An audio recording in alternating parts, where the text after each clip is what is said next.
কেমন আছো তোমরা সবাই? আমি আজকে আবার চলে এসেছি তোমাদের সাথে আমার কিছু সুন্দর মুহূর্ত আর কিছু কথা শেয়ার করব বলে। নমস্কার, আমার নাম সুমি নাগ। আমি একজন মেকআপ আর্টিস্ট প্লাস বিউটিশিয়ান। চোখে দেখা স্বপ্ন যখন বাস্তবায়িত হতে থাকে তখন কার না ভালো লাগে বলো তো? তার থেকে স্পেশাল মোমেন্ট মনে আর কিচ্ছু নেই। যদিও আমার এখনো অনেকটা ওপরে ওঠা বাকি আছে, আমি জানি তোমাদের আশীর্বাদ আর ভালোবাসাতে সেটাও হয়তো হবে। আজকে দেখো স্পেশাল স্পেশাল স্পেশাল সারপ্রাইজ তোমাদের জন্য। আজকে রাজাদা তো আছেই, তার সাথে ওই দেখো বিউটি কুইন সুনন্দাদি। যেমন সুন্দর দেখতে তেমন ভালো তার ব্যবহার, জাস্ট অসাধারণ দিন। যাই হোক, তোমাদের সাথে আরও একটা কথা শেয়ার করি।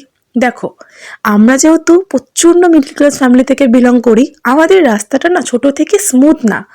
মা বাবা আমাদেরকে বড় করবার জন্য অনেক স্যাক্রিফাইস করেছে, অনেক কিছু করেছে। আমাদেরকে স্কুলে পড়ানো থেকে বিভিন্ন সকালাত পূরণ করার জন্য অনেক কিছু তারা ত্যাগ করেছে। আর আমরা এখন নিজেদের স্বপ্ন পূরণ করবার জন্য অনেক স্যাক্রিফাইস করছি, আস্তে আস্তে টাকা জমাচ্ছি, অর্থ কষ্ট করছি। আমি মনে করি প্রত্যেকটা মেয়েকে স্বাবলম্বী হওয়া দরকার।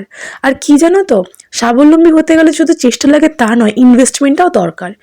আর ওই জন্যই তো বললাম, আমাদের মতো মধ্যবিত্তরা খুব তাড়াতাড়ি সাকসেস পায় না, কারণ আমাদের কাছে তো টাকা থাকে না। আর টাকাটা আমরা আস্তে আস্তে জমিয়ে জমিয়ে কিন্তু করার চেষ্টা করি। এটাই হচ্ছে ধৈর্য।